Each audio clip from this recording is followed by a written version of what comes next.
মানে এই সামনে দেখেও আমার তাই মনে হচ্ছে আর কি। মানে যেভাবে সব, মানে এটা মনে হয় তনুশ্রীরই কৃতিত্ব এবং সঙ্গে আপনাদেরও সবার, মানে যেরকম কলকল ঝলমল করতে করতে আপনারাও সবাই ঢুকলেন। আসলে যে আমাদের মনের সকলের মধ্যে একটা বাচ্চা ঘুমিয়ে আছে, ঘুমিয়ে থাকে, সেটার অনেকদিন বাদে আবার দেখলাম। এখন সবাই কিরম যেন গম্ভীর, ছোটরাও কিরম গম্ভীর হয়ে গেছে। মানে শুধু একটা পড়াশোনা আর মা বাবাদেরও চাপ, মানে তার থেকে যে একটা আলাদা জগৎ তৈরি করা যাচ্ছে, গড়ে উঠছে, সেটা বাড়ছে, সেটা খুব আনন্দের।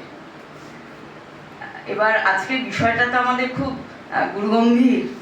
হ্যাঁ, তো সেই গুরুগম্ভীর বিষয়ে যাওয়ার আগে আমি ওই তনুশ্রী একটা পোস্ট দিয়েছিল যে কে মনে করে যে কিছু আমার দ্বারা হবে না, হ্যাঁ এরকম কে, তাতে অনেকেই বলেছে আমি মনে করি আমার দ্বারা কিছু হবে না, এবং তাদের হয়তো অনেক গুণ আছে, তারপরেও তারা রুখে বলেছে আমার দ্বারা কিছু হবে না। এই আমার পাশে যে দাঁড়িয়েছে, যে যাকে ছাড়াই জোর বাংলা করতেই পারতাম না, অসাধারণ ছবি তোলেও, ছবিগুলো একটু দেখানোর বন্দোবস্ত করবো, ও ছবি তুলতে দিলে বলে আমি ভালো ছবি তুলতে পারি না।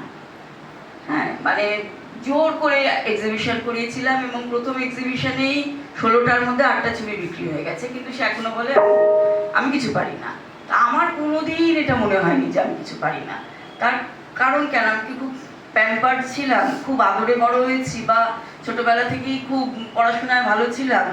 মানে একেবারে তা নয়। ভালো ছিলাম না তো বটেই, আমি ক্লাস 5 আর ক্লাস 7 দুটো ক্লাসে আমি অ্যানুয়াল পরীক্ষায় ফেল করেছিলাম, এবং এটা আমি ছাত্রীদের সামনে খুব গর্ব করে বলি। এবং ফেল করার পর বাড়িতে যখন রেজাল্ট এলো, আমার মাকে তো অনেকেই চেনেন হয়তো, কিন্তু এটা জানেন না যে মা অসামান্য মেধাবী ছিলেন, বিদুষী ছিলেন, এবং জীবনে কোনো পরীক্ষায় প্রথম ছাড়া অন্য কিছু হননি।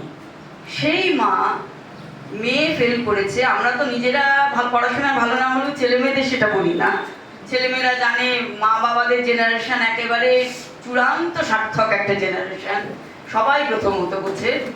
তো সেই মা কি করলো, আমি কি খেতে ভালোবাসি সেদিন সেই রান্না হলো। এবং সন্ধ্যেবেলা তখন রামকৃষ্ণ মিশনে বৃহস্পতিবার ছোটদের সিনেমা দেখানো হতো, ওইখানে হীরক রাজার দেশে দেখতে গেলাম। হ্যাঁ, আমার তো আত্মবিশ্বাসে কোনো চিড়ে পড়লো না, আমি যে কিছু পারি না এটা তো আমার মধ্যে তৈরি হলো না। তো সেই জন্য ছোটবেলা থেকেই আমি জানি আমি মানে পারি বা না পারি এই নিয়ে কখনো ভাবিনি। এবং পরেও বড় হয়ে চাকরি যখন পেয়েছি, সেটা বেশ মানে এখনকার ছেলে মেয়েদের তুলনায় বুড়ো বয়সে, 32 বছর বয়সে প্রথম স্কুলে পার্মানেন্ট চাকরি, 34 বছর বয়সে কলেজে পার্মানেন্ট চাকরি। তার আগে পরীক্ষা দিয়েছি, 2-1বার পেয়েওছি, কিন্তু এমন জায়গায় দিয়েছে দেখতেও যাইনি, কারণ আমি কেমন যেন জানতাম আমি ঠিকঠাক জায়গায় চাকরি পাবো। হতাশ হওয়ার তো কিছু নেই, সময় এলে ঠিক হবে। হ্যাঁ, তো এই যে ব্যাপারটা ঢুকে গেছিল আমার মধ্যে, সেটা মায়েদের কিন্তু, মা বাবাদের কিন্তু অনেকটা দায়িত্ব থাকে। আমরা আমাদের প্রেশার, আমাদের টেনশন, আমাদের না পারার বোধ বাচ্চাদের মধ্যে বড্ড ঢুকিয়ে দিই নানাভাবে। সবসময় যে সরাসরি তা নয়, কিন্তু বাচ্চারা না মা বাবাকে হাসি মুখে দেখতে চায়। তো এই জায়গাটায় অনেকটা দায়িত্ব আমাদের। আর জোর বাংলার কথা একটু বলি, এই ভাবনাটা মনে মনে আলাদাভাবে এইখানে বসে আমার ছিল, অপু ভদ্রেশ্বরে থাকে, ওর জায়গায় ওর ছিল। ওই বনের পাখি কবে একটা মিলে গেল, হ্যাঁ জোর বাংলা তৈরি হয়ে গেল।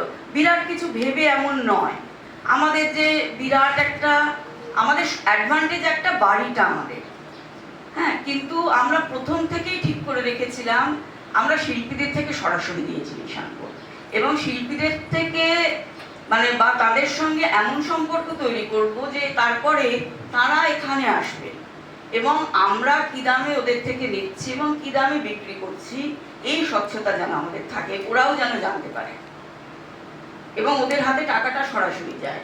তার ফলে এখন হচ্ছে কি, আমাদের খুব একটা যে নতুন সম্পূর্ণ কিছু আনতে গেলে বেরোতে হয়, কিন্তু শিল্পীরাই উৎসাহ ভরে অনেক কিছু দিয়ে যান। যেমন এই পটের আঁকা যে চিত্রগুলো, নতুন গ্রামে থাকেন জয়দেব, একটু খ্যাড়খ্যাড়ে করে কথা বলেন, কিছুতেই দাম কমাতে চায় না, না দিদি ও হবে না, এর চেয়ে বেশি দাম কমবে না।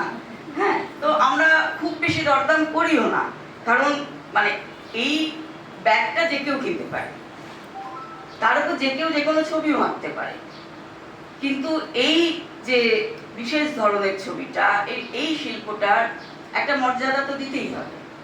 এবং আমি বিশ্বাস করি আমরা প্রত্যেকে কোনো না কোনোভাবে কোথাও না কোথাও শিখি। সেটা যে শুধু ছবি আঁকা হবে বা কিছু ওই ধরনের কাজ হবে এমনটা নয়। রান্না যে করছে সে শিল্পী নন।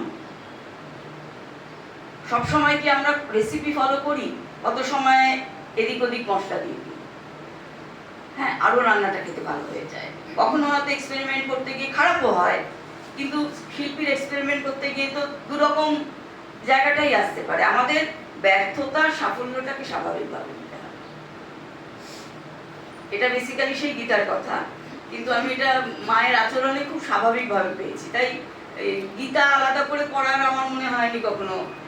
কিছুটা পড়াশোনার জন্য করতে হয়েছে, কিন্তু আলটিমেটলি গীতা বলুন, রবীন্দ্রনাথ বলুন, শুধু পড়ে কি হবে?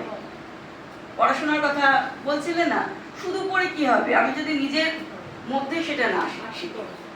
আর মা আমাকে ছোটবেলায় ওই একটা সব থেকে বাড়ির নোংরা জায়গা, ট্যাঙ্কের তলা ঝুলে ভর্তি হয়ে থাকতো আর মাকড়সাতে, সেইখানে ছোটবেলায় গিয়ে সকালবেলা কলা খাওয়াতো আর বলতো দেখ কি সুন্দর। ওই মাকড়সার জালগুলোতে সূর্যের আলো পড়তো আর ঝলমল ঝলমল করতো, আমি তো সুন্দর দেখতে শিখে গেলাম। রূপের কাঠি, রূপ নয় রূপ, রূপটা হচ্ছে এই পর্যায়ের রূপ, সবাই সুন্দর। মাকড়সা আর মাকড়সার জালকে যদি আমি সুন্দর দেখতে শিখি, তাহলে আমার চোখে তো সকলেই শোভন, সকলেই নবীন, সকলেই ময়। আর সোনার কাঠি, সোনাটা তালব্যস্বর, সবার কথা শোনো, শ্রোতা বলার লোক প্রচুর। তো সেই সোনার কাঠি, রূপের কাঠি, আর মা বলতো ভুবনডাঙ্গার পাবন মাটি, মানে এই পৃথিবী, মাটিতে পাটা রেখে চলো, তোমার মাটিটাকে চেনো, নিজের শিকড়টাকে কখনো ভুলো না। এই তিন যদি থাকে তাহলে তুমি শিল্পী, তুমি স্রষ্টা এবং তুমি সফল। বরঞ্চ বাইরে প্রচুর চাকচিক্য, প্রচুর আর্থিক সাফল্য, অথচ পাটা আর মাটিতে নেই, অন্যের কথা সে আর শুনছে না, এবং রূপ তার কাছে হচ্ছে ওই বর্ষা, সোনার গয়না, দামি জামা কাপড়, এইটাই রূপ। তাহলে সে একেবারে অসফল। আমার তো মনে হয় এখানে যারা মানে আমার এই কথাগুলো শুনে যাদের ভালো লাগছে, তারা প্রত্যেকে অত্যন্ত সফল। সবার আগে এই বোধটা নিজের মধ্যে জাগাতে হবে যে আমিও কিছু করতে পারি, কি পারি খুঁজে নিই। আজকে এনাক্ষী প্রথম বানিয়ে নিয়েছেন। এবার আমি একটা এক্সাম্পল দিই, আমি একাই বলে যাচ্ছি, হ্যাঁ শুনতে দিচ্ছি না, আমরা শুনতে ভালোবাসি। আমাদের কাছে সোনার কাঠি আছে। আচ্ছা, ওই যে উলের পুতুলগুলো নিয়ে বাচ্চারা খেলতে গেল লাফাতে লাফাতে, হ্যাঁ হ্যাঁ এটা তো এনাক্ষী বানানো। হ্যাঁ ওই যে এই যে পুতুলগুলো যিনি বানাচ্ছেন তার 62 বছর বয়স, আসানসোলে থাকে। এখানে কলকাতায় কোনো এক আত্মীয়ের বাড়ি এসেছিলেন, তখন এখানে মেলা চলছিল। ওই মেলা দেখে উনি ঘুরে তখন জোর বাংলাটা আমাদের ওই দিকটাতে ছিল, উনি খুব আমতা আমতা করে, মানে ওর বন্ধু ওকে খোঁজাচ্ছে এরম করে, প্রায় দেখা দেখা দেখা। উনি কয়েকটা এরকম পুতুলের ছবি বার করে খুব আমতা আমতা করে জিজ্ঞেস করলেন যে এই পুতুলগুলো এখানে রাখা যাবে? আমি দেখলাম সেই পুতুলগুলো এইরকম। হ্যাঁ কেন রাখা যাবে না? তারপরে শুনলাম উনি এগুলো বানান আর সবাইকে দিয়ে দেন, কারণ ওনার ধারণা এই কাজ কেউ টাকা দিয়ে কিনবে। তো এই 62 বছর বয়সে উনি এখন খুব সামান্য, বাংলাতে একেবারে রাশি রাশি লোক এসে রাশি রাশি জিনিসপত্র কিনে নিয়ে যায় এরকম তো নয়, কিন্তু সামান্য টাকা হলেও নিজে রোজগার করছে এবং সেই আনন্দটা পাচ্ছেন যে নিজে টাকাটা রোজগার করার কি আনন্দ।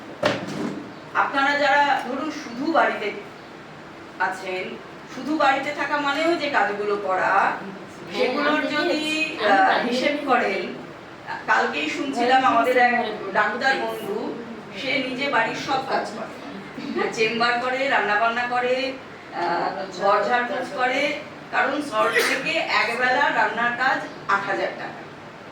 সে শুধু দুটো নিরামিষ পদ, দুটো আমিষ পদ রেখে চলে যাবে। তো বলেছে ও চেম্বার করা সত্ত্বেও ওই ৮,০০০ টাকা ও বলছে আমাকে আরো বেশি, মানে ১০,০০০ টাকা করে দেবে, কারণ আমি তো আরো ভালো রান্না করছি, আরো তেল কম, আরো স্বাস্থ্যকর, আরো সযত্নে। এবার আপনারা যদি আপনাদের কাজটাকে অর্থমূল্যে ভাবেন, আপনারা দেখুন প্রায় প্রত্যেকে মাসে ১৫-২,০০০ টাকা এমনি রোজগার করছেন। তাও তো আমি বাচ্চাদের সঙ্গ দেওয়া, বাচ্চাদের দেখা, এটাকে আমি ধরছি না। তাহলে আসলে আপনারা প্রত্যেকে স্বাবলম্বী, শুধু আমরা এটা জানি না। আর আরেকটা যেটা জিনিস দেখেছি, যারা স্বাবলম্বীও, এটা আমি তনুশ্রীকেও বলছিলাম, এটা বলবো, মানে আমার কলেজে পর্যন্ত এমন কেউ কেউ আছেন, বুঝতেই পারছেন তাদের ভালো রকম রোজগার, কিন্তু কোনো একটা কিছু কিনতে গেলে তার স্বাধীনতা নয়। সে দেখে যায় বা ছবি পাঠায়, এটা কিনবো, জিজ্ঞেস করে, হ্যাঁ হলে তখন কেনে, আর অধিকাংশ সময় উত্তর না হয় যে এরকম ট্রে কিনে, ফুলের পুতুল কিনে কি হবে, বরঞ্চ একটা শেয়ারে টাকা লাগাও, এই কর। মানে আমি যদি টাকা রোজগার করেও পরিচালিত হই অন্যের দ্বারা, তাহলেও কি সে স্বাবলম্বী হলাম আদৌ?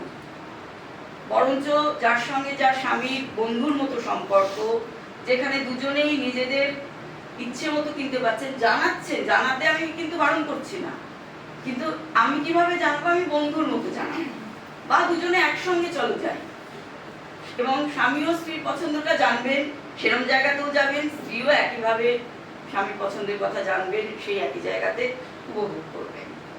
তবে তো স্বামী স্ত্রী হলাম, দম্পতি হলাম।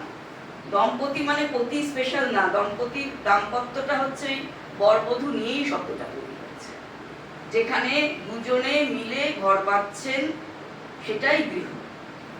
তাহলে এবার সেইভাবে দেখলে আমাদের কটা গৃহ আদৌ গৃহ, আমরা কজন আদৌ স্বাবলম্বী? অথচ ওই যে বললাম, আসলে আমরা প্রত্যেকে পারি, প্রত্যেকে শিল্পী, প্রত্যেকে স্রষ্টা। আমাদের পথটা চিনে নিতে হবে, আর নিজের সেই বিশ্বাসটাকে জাগাতে হবে।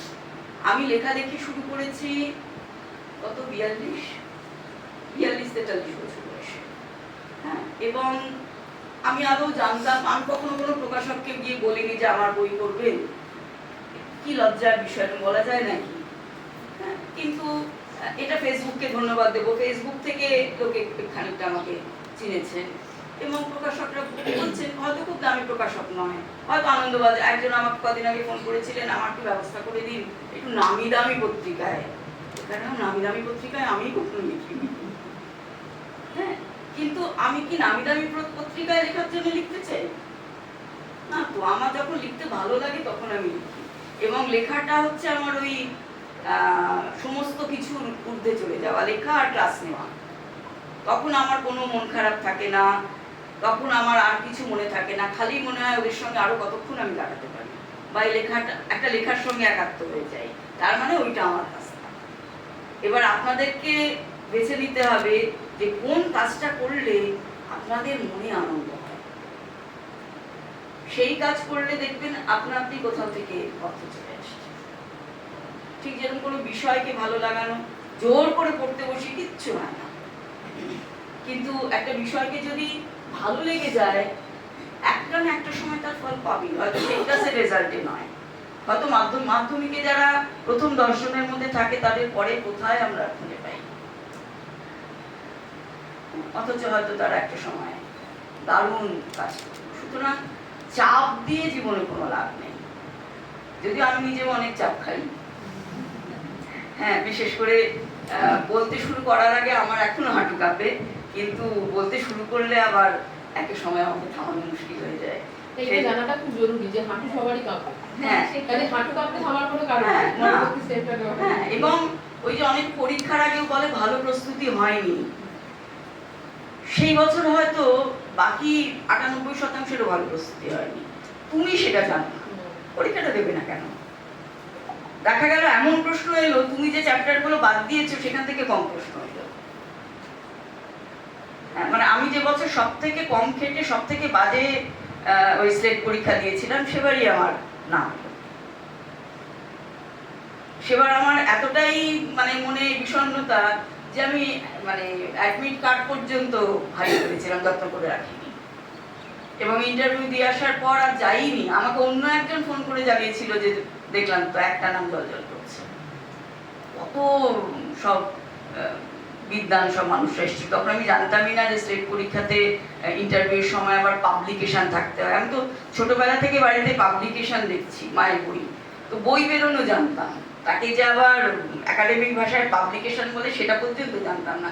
এখনো অধিকাংশ জিনিসই জানি না। যেটা আমার মনে হয়, আমি আমার দৃষ্টি দিয়ে দেখি যে এইভাবে বোধহয় দ্রৌপদী এইভাবে ভাবেন, একটি মেয়ে যে এইভাবে উঠে এসছে, 5টা স্বামীকে সামলাতে হচ্ছে, এত বড় সংসার সামলাতে হচ্ছে, তারপরে ওই ভয়ানক অপমান বারংবার, সেই মেয়েটি কি করে ভাববে, আমি সেইভাবে লিখি। আর বাড়িতে বইপত্র আছে, সেটার একটু সাহায্য। তো করতে করতে তো হয়ে গেছে, জোর বাংলাও তো হয়ে গেল। এবং এখানে একটা কিছু বিক্রি হলে আমরা দুজন খুব খুশি হই। খুশি হই এই কারণে না যে আমাদের 50টা টাকা রোজগার হলো, খুশি ওটার জন্য একটা আলাদা খুশি নিশ্চয়ই থাকে, কিন্তু ওই শিল্পীর থেকে আমরা আবার আরেকটা জিনিস নিতে পারবো। আর যখনই শিল্পীদের জানাই আপনার এটা বিক্রি হয়ে গেল, তখনই হোয়াটসঅ্যাপে জানাই, কি খুশি হন, আন্তরিক খুশি। তো মানে এই যে সম্পর্ক তৈরি হচ্ছে, এই যে ডানাটা বাড়ছে, জায়গাটা বাড়ছে, এবং সব রকম মানুষের সঙ্গে আলাপ করতে পারছি, আমরা ভাবছি মানে এইটুকু তো আমরা পাচ্ছি। মানে যারা শিল্পী তার অধিকাংশ সময় কি অদ্ভুত নোংরা জায়গায় থাকে, কি অস্বাস্থ্যকর জায়গা, মানে একেবারে প্রতিটা শিল্পদ্রব্য বলতে পারেন পঙ্কজ। যেহেতু গিয়ে গিয়ে দেখেছি, ডোকরা শিল্পীরা ওই ঘরে দেখবেন অনেক ডোকরা সাজানো আছে, কি অসম্ভব নোংরা, কি অসম্ভব অস্বাস্থ্যকর জায়গায় থাকা, কিন্তু কি অদ্ভুত তৈরি করছেন ওইখানে থেকে। মানে ওরা নিজেরাও বোধহয় সবসময় জানেন না যে ওরা এত সুন্দর জিনিসপত্র তৈরি করছে। ঠিক যেমন আপনারাও অনেকেই জানেন না যে আপনারা আসলে কতগুলো, জানাটা কিন্তু নিজের কাজ। মানে কেউ নিজের এক্সপিরিয়েন্স শেয়ার করতে পারে, কিন্তু পথটা নিজেকে তৈরি করতে হবে। ছেলেদের কাজটা একটু সহজ কেন বলুন তো? ছেলেদের সমাজ আগে থেকে বলে দেয় তোমাদের চাকরি করতেই হবে। আসলে কিন্তু এটাও শক্ত, বিরাট চাপ, যে আমার মানে আমি চাকরি খুঁজে না পেলে মানে সবাই আমাকে আরো অনেক বেশি ব্যর্থ করবে। যত না ব্যর্থ একটি মেয়ে চাকরি না পেলে করবে। একটি মেয়ে চাকরি না পেলে ঠিক আছে, আরে চলো তুমি বিয়ে করে ফেলো, সংসার করো। বিয়ে না হলে তখন অবশ্য ব্যর্থ। কিন্তু ছেলেদের ওপর আবার এই চাপটা, কিন্তু ওরা ছোটবেলা থেকে জানে। মানে আমি যখন ক্লাসে মেয়েদেরকে জিজ্ঞেস করি কে কে পরে কি করবে স্থির করেছো, হ্যাঁ হয়তো 50টা মেয়ের মধ্যে 3টে হাত ওঠে, বাকিরা কেউ ভাবেই নি, গ্র্যাজুয়েশনে চলে এসছে তাও জানে না। কিন্তু আপনি ছেলেদের ক্লাসে জিজ্ঞেস করুন, কি করব না জানলেও কিছু একটা করতে হবে জেনে যায়। সমাজ জানিয়ে দেয়, আর সমাজই বাকিদের জানিয়ে দেয় তোমাদের কিছু না করতে। অথচ কিছু না করে কেউ আসলে আমরা থাকি না। ফ্রিতে আসলে আলটিমেটলি কিচ্ছু পাওয়া যায় না। 1400 টাকা যে জিনিসটা আমরা ছাড় দিয়ে 500 টাকায় পাই, ওটার দাম আসলে 200 টাকা।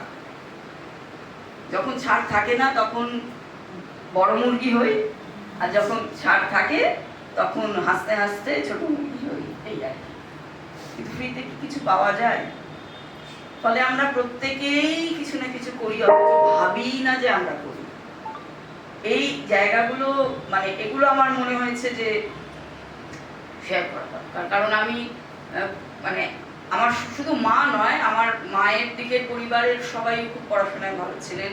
সেখানে আমি একেবারে যেহেতু এরকম ফেল করা একটি বাচ্চা, কেউই আমাকে খুব একটা গুরুত্ব দিত না। আর আমাকে দেখতেও সাধারণই ছিল। আমিও তাই দেখাটার ক্ষেত্রে আমি মনে করতাম আমি সাধারণ। এখন আমি মনে করি আমাকে বেশ দেখতে, কারণ আমি মনে করি আগে আমি প্রথম যেদিন টিপ পরেছিলাম ওই বিয়ে দিতে যাওয়ার কাজে, আমার মনে হয়েছিল, মানে আমি তো একটু সাজি না, তো টিপ পরে মনে হয়েছিল এ বাবা কি বিচ্ছিরি লাগছে। হ্যাঁ, এখন দেখি টিপ পরে আমাকে বেশ লাগছে, মানে আমি নিজেই নিজেকে স্থির করালাম যে না আমাকে সুন্দর লাগছে, এটা ভাবতে হবে।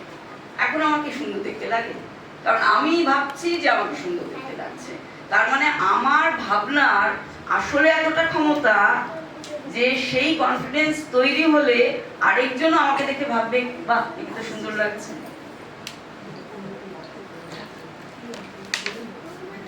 এই জায়গাটায় নিজেকে নিয়ে আসা যে আমরা প্রত্যেকে সুন্দর, সবাই। তো এর চেয়ে বেশি আর কি বলবো। শুনতে ভালো লাগছে, আপনি যত বলবেন ততই শুনবো। বাবা তাও বসে থাকতে পারি যদি আমি 3 ঘন্টা দাঁড়িয়ে থাকতে পারবো, আর আমি বসে বলতে ভালোবাসি। বসে বলতে ভালো লাগে না। আমি ক্লাসে মেয়েদেরও পড়াই এইভাবেই। একটু আমি মেয়েদের কিরম করে পড়াই সেই আলোচনা করব। হ্যাঁ হ্যাঁ, আমার এডুকেশন, শিক্ষা বিজ্ঞান। তো ক্লাসে যা সিলেবাসের বিষয়ে যা পড়াই তা তো পড়াই, তার সঙ্গে সপ্তাহে একটা অন্তত ক্লাস রাখি যাতে যেমন খুশি কাজ হয়। কোনোদিন হয়তো সিনেমা দেখালাম, হ্যাঁ, তো ওই ক্লাসটার জন্য ওরা খুব মুখিয়ে থাকে। কালকে যে কাজটা করলাম, একটা পাতা বার করতে বললাম, করে বললাম তোমাদের মধ্যে কার কি কুসংস্কার আছে লিখো। হ্যাঁ, তো সবাই তো লিখলো। তো প্রথম জনকে জিজ্ঞেস করলাম, প্রথম জন উঠে বললো গায়ে পা লাগলে প্রণাম করতে হয়। প্রথম কথা, এটা তুমি কুসংস্কার বলে বুঝতে পারছো যে প্রণাম করার দরকার নেই। হ্যাঁ, দুঃখিত বলাটাই তো আসল, কারণ গায়ে পা লেগেছে, ইচ্ছাকৃত তো নয়। ইচ্ছাকৃত পা লাগলে তো সেটাকে আমরা লাথি মারবো, তো অজান্তেই লেগেছে, তাতে একদম প্রণাম করার তো দরকার নেই। আর কাদের প্রণাম করো না বড়কে, তাহলে ছোটরা, সমবয়সীরা গায়ে পা লাগলে তো তাদেরও দুঃখিত বলতে হয়। অথবা কোনো বিড়াল বা কুকুরের গায়ে পা লেগে গেল, তাদেরকে কিছু বলবে না। আচ্ছা, রাস্তায় ফুল পড়ে থাকে অনেক সময়, আমরা তো খেয়ালও করি না, ফুল মারিয়ে চলে যাই, কিছু মনের মধ্যে হয় না অস্বস্তি? আমার তো হয়। আমি শামুক, শোঁয়াপোকা, ফুল সবই এড়িয়ে চলি, কারণ ওই শোঁয়াপোকাটাই প্রজাপতি হবে যখন বলবো কি সুন্দর। আর শোঁয়াপোকা হওয়ার সময় বলে দিচ্ছে, মা বলেছিল, একটা গল্পে লিখেছিল যে শোঁয়াপোকার চলন যেন উদয় শঙ্করের নাচের মতন, ঢেউ খেলে খেলে, ঢেউ খেলে খেলে, ঢেউ খেলে খেলে। মানে আমার ওই রূপের কাঠি, সোনার কাঠি একদম মানে পুরো মাত্রায় তৈরি করে দিয়ে গেছে মা, অথচ কখনো কোনো লিখিত ভাবে নয় এইটে ভালো, এইটে খারাপ। তার মানে আমি কি কিছু খারাপ কাজ কখনো করিনি? করেছি, অন্যায় কাজও করেছি। শুধু এই স্বাভাবিকত্বটা ছিল যে এসে মাকে বলতে পারতাম। এই যে এখন সুইসাইডের হার এই পরিমাণে বেড়েছে, তার কারণ বাচ্চাদের আর বন্ধু নেই। এইটুকু বাচ্চাদের ভরসা যদি মা বাবার উপর থাকতো, বা কেউ একজন, মা অথবা বাবা, তাকে আমি সব বলতে পারি, হয়তো একটু বকুনি খাবো, তার বেশি কিছু না। এই জায়গাটাও তো চলে যাচ্ছে। সুইসাইড মানুষ কখন করে? বিশেষ করে অল্প বয়সী একজন, যখন সে মনে করে পৃথিবীতে আমার জন্য আর কেউ কোথাও নেই, কি অসম্ভব একটা শূন্যতার অন্ধকার। তো আমি উল্টোপাল্টা সিনেমা দেখতে গিয়ে আরো বাবু আসুন, মানে সিনেমা দেখেও মাকে এসে বলেছি, মা বলেছে গল্পটা বল, গল্পটা বলেছি। মা শুধু বলেছেন আগের দিন একটা সিনেমা দেখে গল্প বলেছি, ওটা বেশ ভালো ছিল, এটা কি অতটা ভালো লাগলো? মা বলে দিচ্ছে না কিন্তু এটা খারাপ, আমাকেই ভাবতে দিচ্ছে। কিন্তু মা যেই ওইভাবে বললো, আমার মনে স্ট্রাইক করলো, তাই তো হ্যাঁ, ওই গল্পটায় ওই রকম ধরনের একটা মানে মন ভালো লাগা নিয়ে ফিরেছিলাম। হ্যাঁ, এমনকি আপনাদের সামনে বলতে আমার অসুবিধে নেই, বাচ্চাদের সামনে আমি এটা বলতে পারি, ওরা বুঝবে না বলে। আমার তো বই পড়ার খুব নেশা ছিল, মানে অতি তিলে বিচ্ছু পাকা বই পড়বে যাকে বলে আর কি। হ্যাঁ, মানে শরৎচন্দ্র, রবীন্দ্রনাথ শ্রীফরে পড়ে দিয়েছি। এবার শ্রীফরে কি পাতার পর পাতা লাইন বাই লাইন পড়েছি, যেখানে গোড়া 3 পাতা বক্তৃতা দিচ্ছে সোজা উঠে গেছি। হ্যাঁ, কিন্তু ওই আর কি পড়েছি। এমনকি পাঁজির ওই তিল তত্ত্ব, তারপরে আরো কিসব পাঁতিতে তখন বিজ্ঞাপন থাকতো, মানে মহাগ্রহে পড়তাম আর মেলাতাম। হ্যাঁ, আমার পায়ের বাঁ পায়ের করে এমনটা একটু উঁচু, কি হ্যাঁ হ্যাঁ, ওই বাঁ পায়ে করে এমন উঁচু থাকলে সে নাকি কুলোটা হয়। তখন কুলোটা মানেও জানতাম না, ডিকশনারি দেখে নিয়েছিলাম, আর খুব আনন্দ হতো আমি কুলোটা হবো। কুলোটা শব্দটা কি মজার না? একটা আঙুল উঁচু বৈধব প্রযোগ আছে, এবার ওই স্কুলেও কোনো কেউ যদি বই নিয়ে আসতো, খুবই বাজে স্বভাব, কিন্তু মানে আমি বইটা প্রায় কেড়ে নিতাম, যে আগে আমি পড়ে নিই তারপর তোকে দেবো। তো ওইরকম একদিন স্কুলে ক্লাস চলছে, আমার পেছনের মেয়েটি মন দিয়ে এরকম করে একটা বই পড়ছে, আমার তো একদম গা কসকস করছে, ক্লাসটা শুধু শেষ হতে দিই, হ্যাঁ বই কেড়ে নিলাম। ওনা দেখলাম মুখটা একদম শুকিয়ে গেল, ওর বইটা দিয়ে না, আমি বই পড়ে আমি কাল ফেরত দেব। এবার ও বললো কাউকে কিন্তু বলবি না, কাউকে দেখাবি না, আমাকেই এনে ফেরত দিবি। আমি তো বুঝতেই পারছি না কেন এরকম সব কথা বলছে, পর্নোগ্রাফি বলছিল। এবার বাড়িতে এসে আমি পড়তে শুরু করছি, আমার তো কিরম একটা যে শারীরিক একটা হয় না, মানে আমি ঠিক ছাড়তেও পারছি না, আবার কিরকম একটা বিচ্ছিন্নও লাগছে, যে এত বছর ধরে যা যা সব বই পড়ে এসেছি, মানে সেখানে প্রেমের গল্পও প্রচুর আছে, আমার তো কখনো এরকম অনুভূতি হয়নি। তখন আমি দেখলাম খুলে ওরকম বইয়ের নাম এরকম লেখা আছে, সেটা এখন আমার মনে নেই, কিন্তু আমি কি করলাম, সোজা মাকে গিয়ে বললাম যে মা আমি পর্নোগ্রাফি পড়বো। হ্যাঁ হ্যাঁ, এরকম একটা পেয়েছি, তাহলে আরো কি পড়বো। এবার আপনারা নিজেরাই বলুন, আপনাদের বাচ্চা এসে যদি ক্লাস 8-এ বলে যে মা আমি পর্নোগ্রাফি পড়বো, আপনাদের কি রিঅ্যাকশন?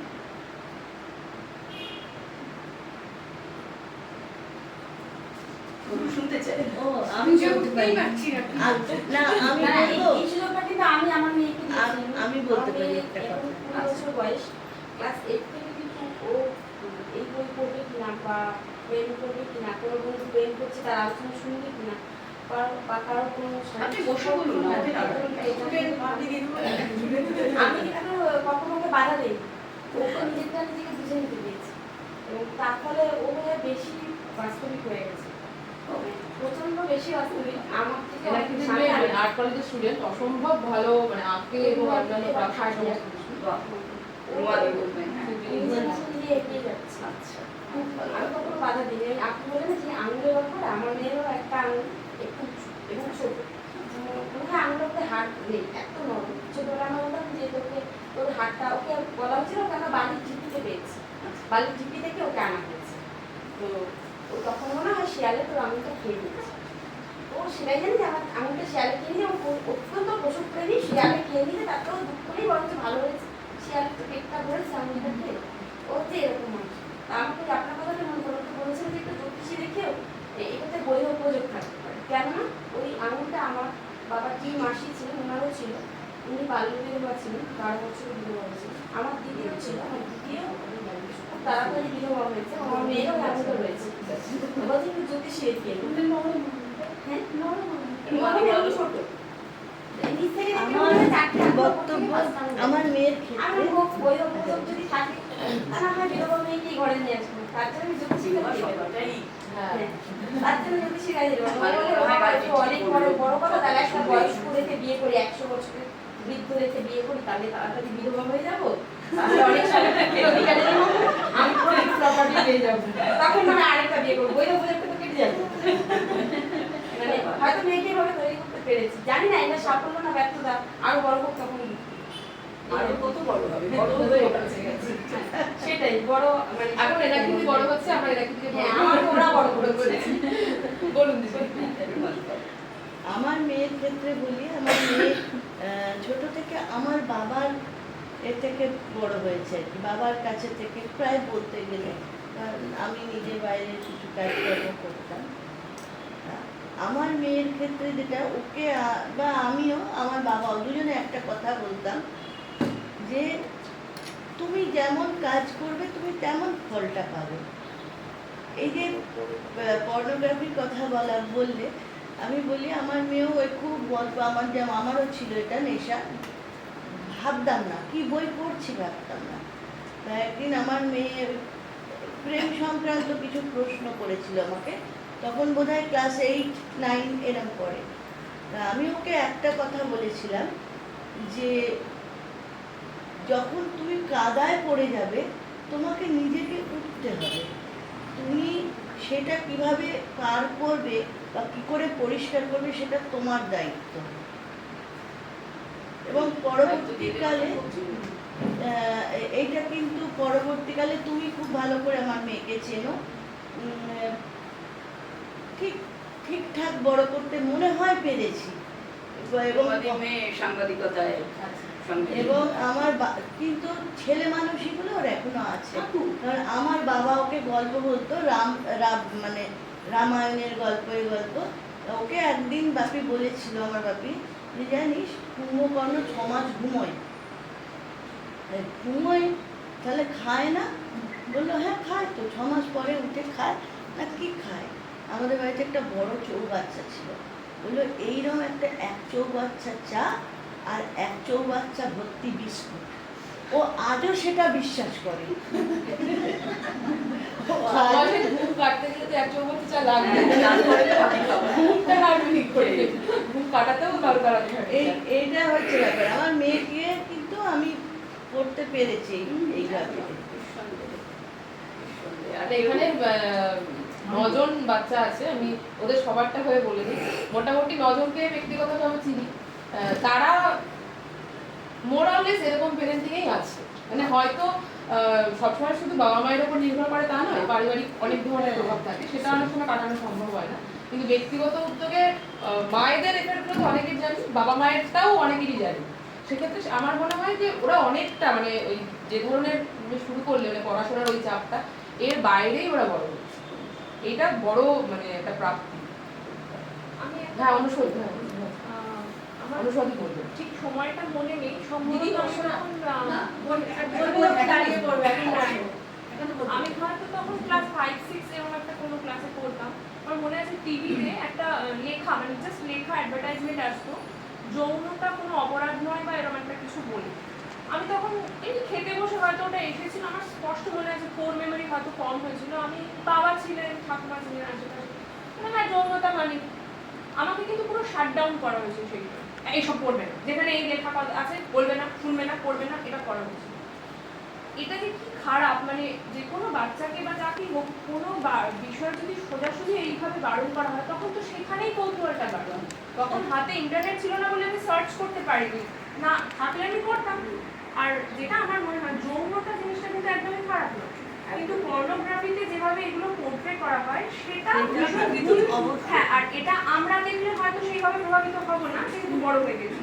একটা মানে কিশোরী বা কিশোর, সে দেখলে ভাববে ও আচ্ছা এটা এরকম, ইস আমি এভাবে এসেছি, এরকম কত রকম যে তাদের মনে হতে পারে। তো আমি ভাবছিলাম, আমার মেয়ে এখন অনেক ছোট, বলতে এসে আমার ক্লাস 8-9 পড়তে পড়াকালীন এসে প্রশ্ন করে, আমি ঠিক জানি না আমি কিভাবে হ্যান্ডেল করব। তবে শাটডাউন তো করবো না, সব থেকে প্রথম কথা। মিথ্যে কথা তো একদমই না, প্রশ্নই নেই। কারণ আমার কাছে যে এসেছে এটাই বিরাট ব্যাপার, বিরাট ব্যাপার এখনকার দিনে। ওর স্কুল, ওর অন্যান্য পরিবেশ, চারিদিকে অজস্র ইনফরমেশনের মানে ইনপুট হচ্ছে, যেখানে মানে কি বলবো, পোরিং ইন ইনফরমেশন। সেখানে একটা বাচ্চা যদি এসে আমায় কখনো প্রশ্ন করে, তাহলে সেখানে তো প্রশ্নই নেই যে আমি ওকে সরিয়ে দেবো, উল্টে আমি ওকে যেটুকু পারবো। আর একটা জিনিস আমি যেটা মানে চেষ্টা করি, বা তখন আমিও ম্যাচিওর হব, যে ওই অতিরিক্ত আবার জ্ঞান ঢেলে ভরিয়ে দিলাম, সে তো কিছুই নিল না, পুরো মাথার উপর দিয়ে বেরিয়ে গেল, না করে হ্যাঁ বাবু এটা এক্সিস্ট করে, এটা এই, এবার এটা দেখার দুটো রাস্তা আছে, যে তুই এইভাবে দেখবি না এইভাবে দেখবি, এটা তোর উচিত। কারণ কেউ যদি এসে আমাকে প্রশ্ন করছে, তার কাছে তো ওই জগৎটা খুলে গেছে, আমি এখন সেখানে দরজা বন্ধ করে পর্দা ঢাকা দিয়ে কি করবো? দেখার আমি যেটুকু করতে পারি, ওর চোখের মানে ফিল্টারটা ঠিক রাখার চেষ্টা করবো, যে সেটা যাতে কোনো নোংরা ফিল্টার বা ভুল ফিল্টার দিয়ে না দেয়। এইটুকুই মানে চেষ্টা, মানে থিওরি, প্র্যাকটিক্যালি কি করবো সেটা তো। মা যেটা বলেছিল সেটা আমি বলি। মা বলেছিল হ্যাঁ পড়তে পারিস, তবে ভালো লাগবে না, এই ব্যাস জাস্ট এইটুকু বলেই মা নিজের কাজে মন দিয়েছিল। তখন আমি 2-2 4 করলাম যে সত্যি তো আমার পড়তে ভালো লাগেনি, দরকার নেই। কিন্তু মা যদি বলতো খবরদার, তাহলে আমার ঠিক এই মানসিকতা, আমি খুঁজতাম পর্নোগ্রাফি। অনুষদই কিছু বলছে। বলি হ্যাঁ নিশ্চয়ই কি না মাইক না যেটা বলে যে আমার বয়স কত 61 হতে পারে, হ্যাঁ? আমার দুটি বাচ্চাই বড় হয়ে গেছে এবং যেহেতু ওদের বাবা বেঁচে নেই ফলে আমাকে তো একাই বড় করতে হয়েছে। তা আমি দুটো জিনিস প্রথম থেকে ঠিক করেছিলাম, প্রথমত কোনো ব্যাপারে কোনো মিথ্যে কথা বলা হবে না, সন্তানের কাছে কোনো মিথ্যে কথা বলা যাবে না। যদি আমি না বলতে পারি আমি এটা বলবো যে আমি এখন বলবো না, তোমরা বড় হলে পরে বলবো, কিন্তু এই বিষয়টা আমি বলবো না। কিন্তু এমনকি আমার ইনকাম, আমি কোথা দিয়ে কি খরচা করবো, সবটা মেয়েদেরকে বলতে বলতে বড় করে দিয়েছি। এবং এই যে আমার বাড়িতে একসময় টিভি চলতো, এখন আর টিভি নেই অনেক যাবো। কিন্তু আমার হাজব্যান্ড যেহেতু খবর দেখতেন, আমাদের একটা প্রিন্টেশন হতো, উনি মারা যাওয়ার পর আমার টিভিটা বন্ধ করতাম। তখন টিভিতে এত চ্যানেল ছিল না, কিছু কিছু সময় আমরা ওই বিদেশি সিনেমাও দেখতাম। সিনেমায় খুব কম পোশাক বা কিছু, আমার মধ্যে একটা সিনেমা ছিল ফ্ল্যাশ ড্যান্স। সেই ফ্ল্যাশ ড্যান্সে নাচ ছিল, নাচছে মেয়েরা, নাচছে, নাচ শিখছে, খুব গরিব ঘরের মেয়ে, নাচতে নাচতে ড্রেসগুলো খুলছে এবং ওই জায়গাটা কেন আমার মেয়েরা না খুব মন জগৎ দিয়ে দেখতো। এবং আমি বলতাম যে কতটা পরিশ্রম করলে একটু বইয়ের ওপরে নাচতে পারে। ড্রেস কিন্তু বাতিল হয়ে গেল, কিন্তু আমার প্রশ্নটা হলো তোরা দেখ বাবা কতটা পরিশ্রম করলে মানুষ একটু বইয়ের ওপর নাচতে পারে, আমি তো জীবনে পারবো। মানে পুরো যদি প্রেমিসেসগুলি বদলে দেওয়া যায়, ওদের ওদের দেখার চোখগুলো যদি বদলে দেওয়া যায়, দেন এটা না খুব ভালো হয়।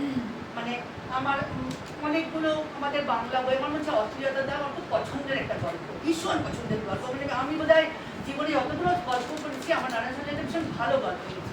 এবং আমি যখন ক্লাস 7-এ আমার ব্যারাকপুর ক্লাসে লাইব্রেরিয়ান আমাকে বইটা দিয়ে বলছে তুমি তো খুব গল্পের বই পড়, তুমি পড়ে যদি খারাপ লাগে আমার সঙ্গে কথা বলবো, শিল্পী ছিলেন। তো আমি আমার মেয়েদের 7-8-এ বলে দিলাম পড়ে ফেলে অশ্লীলতা দেয়, যে আমার ছোটো মেয়ে বলছে ভালো লাগে কেমন যেন ভীষণ এক কথা অনেকবার করে আছে, এক কথা অনেকবার করে আছে, এটা আরো সহজ করে 2 বছর পার হয়ে গেছে। আর এই আরেকটা খুব ছোট্ট গল্প বলি, মানে আমার বড় মেয়ে একজন আমাকে খুব ছোটবেলায় বলেছিল দেখ মা দুটো কুকুর কেমন করছে, আমি বললাম সেক্স করছে, তুমি পরে বুঝিয়ে দিচ্ছি। তো ও সেটা সারা জীবন মাথায় নিতে, মা আমাকে কিছু বলে, মা বলছে ওটা সেক্স করছে, ওটা পরে বোঝাবো, কিন্তু তখন তুমি চিল ছুটবি না। কোনো প্রাণীরই কোনো সময় জেনারেলি সেক্সের সময় কোনো কিছু করতে নেই, কুকুররা বোকা বলে প্রকাশতে পারে, বেশিরভাগ প্রাণীটা লুকিয়ে দেয়। তা ওইটা হলো আমার মেয়ের বেদ বাক্য ছিল। এখন আমার মেয়ে একাই ডিল করে পুরো জীবনটা, কিন্তু বাচ্চাদের সবসময় বলে দেওয়া হয় যে এইটুকু মানে আমি তোর আছি, তুই তোর মতো এগো, অসুবিধা হলে বলবি, না হলে বলবি না। মানে মেয়েটি যখন হাত কাটাটা হয় তখন আমি নাম বলাই না, একদমই নাম বলাই না। বিশেষ করে আমার ছোটো মেয়ে পারফর্মিং আর্টসে কাজ করে, মানে পারফর্মিং আর্টস নিয়ে পড়াশোনা করেছে, সে পারফর্মিং কাজ করতে এক একদিন সারা রাত ছেলেমেয়েরা আমার ঘরে আড্ডা দেয়, কিন্তু আমার কখনো মনে হয় না একবার টোকা মারি বা চিকিৎসা করি। এবং ওটা বেরিয়ে যেটা বলে ও কাকিমা কালকে না 2 গ্লাস চায় কম করে গেছিল, আমরা করে আমাকে ডাকি। তো এই করতে করতে নিজে ওদের নিজের চলাটা, নিজেদের বলাটা বা নিজেদেরকে এক্সপ্রেস করাটা অনেকটা মানে মুক্ত হয়েছে।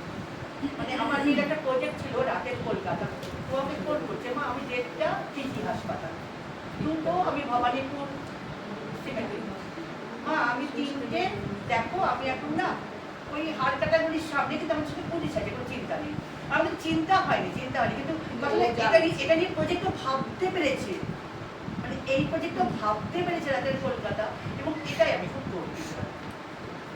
সেই গল্পটা আমরাও একদম হ্যাঁ, আমি খুব গর্বিত যে আমার দুটো মেয়ে খুব ভালো করে নিজের মতো দাঁড়িয়েছে। আমাকে একটাই এই সংসারটি বড়ই সুন্দর। একটাই শর্ত ছিল 25 বছর পরে আমি 1 পয়সাও তোমাদের দেবো না, তোমরা আমাকে 1 পয়সাও দেবে না, কিন্তু 25 বছর অবধি আমি চালিয়ে দেবো, কিন্তু 25 বছর তোমরা কোনো পয়সা আপনাকে চাইবে না। এটা আমার একটা প্রথম ছিল, শর্ত ছিল। আর আমি বলতে বিয়ে তোমরা বিয়ে করলে আমরা নেবো। ওটা কপি পেস্ট করে রাখলাম বাবু, আমি এটা কপি পেস্ট করে রাখলাম।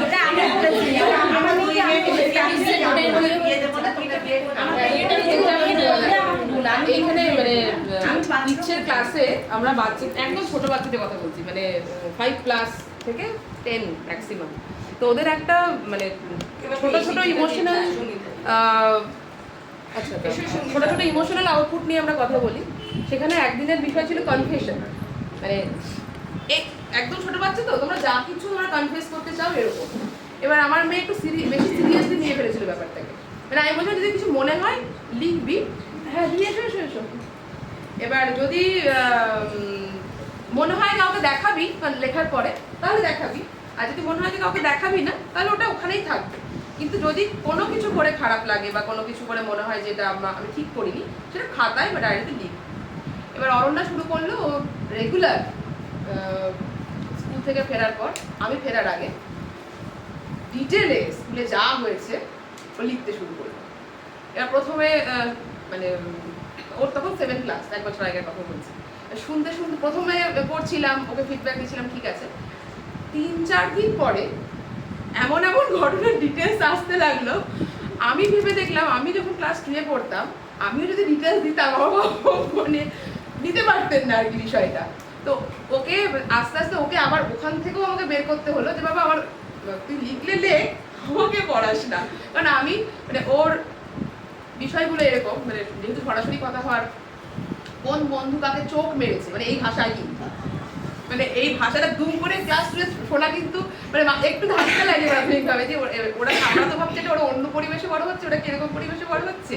এবার তারপরে মানে ওইটার অর্থ আই লাভ ইউ। এবার এই ডিটেলস তারপরে আসলো, ধরো কেউ একটা কোনো কেউ বকেছে ডায়েরি চিঠি, মানে মাঝে মাঝে বোমচাক হয়ে যায় মাথার মধ্যে যে সত্যি সত্যি এরকম মানে ভাবনা চিন্তা কোথা থেকে আসছে। এবার তারপরে একদিন খুব খুব মানে যখন আমি বন্ধ করলাম, একদিন মানে বন্ধ মানে আমাকে দেখানোটা বিয়ে করলাম, একদিন লিখলো যে আমার মরে যেতে ইচ্ছে করে, ক্লাস 2 কিন্তু কেন। এবার কিছু বকার ডিটেলস, কারণ মাসি এটা বলেছে বা এটাও কেন বললো, এই জাতীয় জিনিসপত্রগুলো। তো সেটা নিয়ে খুব ডিটেলে 2-3 দিন ধরে বা আরও একটু বেশি সময় ধরে বিভিন্ন ধরনের কথা হলো। প্রথমত চিন্তাটা এলো কোথা থেকে, চিন্তাটা এলো একটা মুভি থেকে, একটা অত্যন্ত বাজে ধরনের বাংলা সিনেমা, বাজে ধরনের বলছি এই কারণে মানে নেগেটিভ আমরা বলি টয় স্টোরির একটা বাংলা আছে অনেক আগে বানানো, তো ওইখান থেকে খুব একটা বাজে ইয়েতে বানানো। তো সেইটা থেকে ওর ভাবনাটা এসছে। আস্তে আস্তে ওটার এটা কাটাতে কিন্তু অনেক সময় লেগেছে, মানে এতটাই এফেক্ট ছিল ও কিন্তু তখন থেকেই এইটা আমি ভীষণই ভয় লাগতো যে এত স্ট্রং ভিজুয়ালাইজেশন কি করে হতে পারে একটা ক্লাস 2 এর বাচ্চা যার সেই ধরনের কোনো নেগেটিভ এফেক্ট ওর উপরে কখনো পড়েনি, অথচ মৃত্যু নিয়ে এরকম এত মানে এমনিতে ওর ভিজুয়ালাইজেশন স্ট্রং, ঠিক আছে, কিন্তু একটা মৃত্যু নিয়ে মার পক্ষে এটা নেওয়াটা খুব সমস্যা। যে আমি সেই মুহূর্তে আমি ওকে পার্সোনাল দিকটা সম্পূর্ণ ডিট্যাচড হয়ে আমি শুধুমাত্র মেন্টার হয়ে ওকে বোঝাবো, অতটা অব্দিও মানে অর্জন করিনি আর কি। তারপর আস্তে আস্তে কথা বলতে বলতে বিষয়টা বলতে বলতে এখন একদম অ্যাটিজ হয়েছে জিনিসটার সাথে, বা ওই এফেক্টটা আর নেই।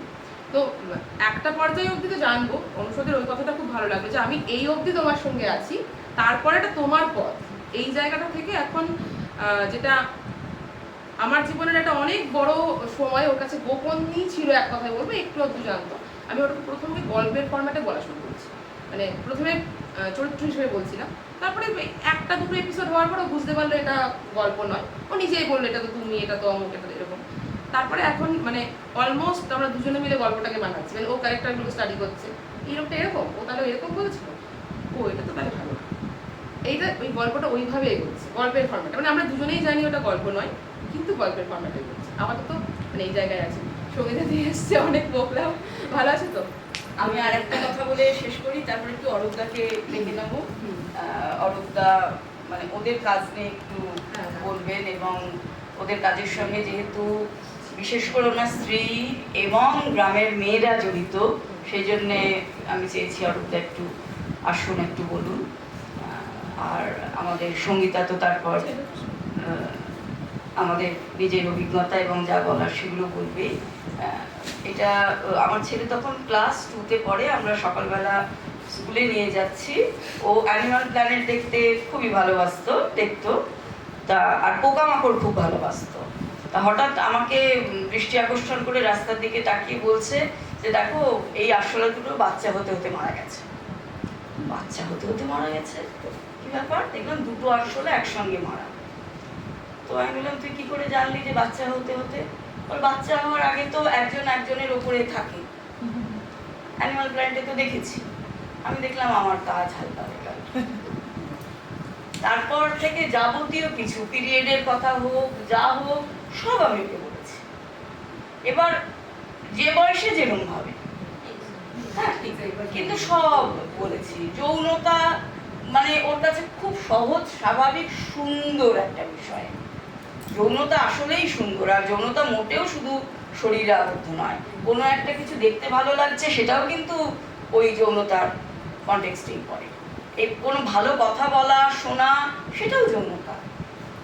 কারণ যৌনতা শুধু শরীরী জায়গায় আটকে থাকলে যৌনতা ভীষণ বলি, দুদিন পর আর কিছুই ভালো লাগবে না, কাহা তক ওইটা ভালো লাগবে। যৌনতা সবটা নিয়ে তো মানে আপনারা অনেকটাই সবাই মানে ঋদ্ধ, এবং আপনারা আপনাদের অভিজ্ঞতা দিয়ে আমাদের ঋদ্ধ করতে পারেন। যেটুকু শুনলাম তাতে মনে হলো। তা আমি আর কথা বাড়াবো না, এই কারণ অপু সাবধান বাণী দিয়ে দিয়েছে, আমি আবার বলতে শুরু করলে একটু বেশি বলতে থাকি আর কি। হ্যাঁ, সে আবার আরেকদিন হবে, জোর বাংলায় একদিনই নাকি। এবার একটু অরূপবাবু আসুন। অরূপবাবু আর ওর স্ত্রী রুবিদি দুজনে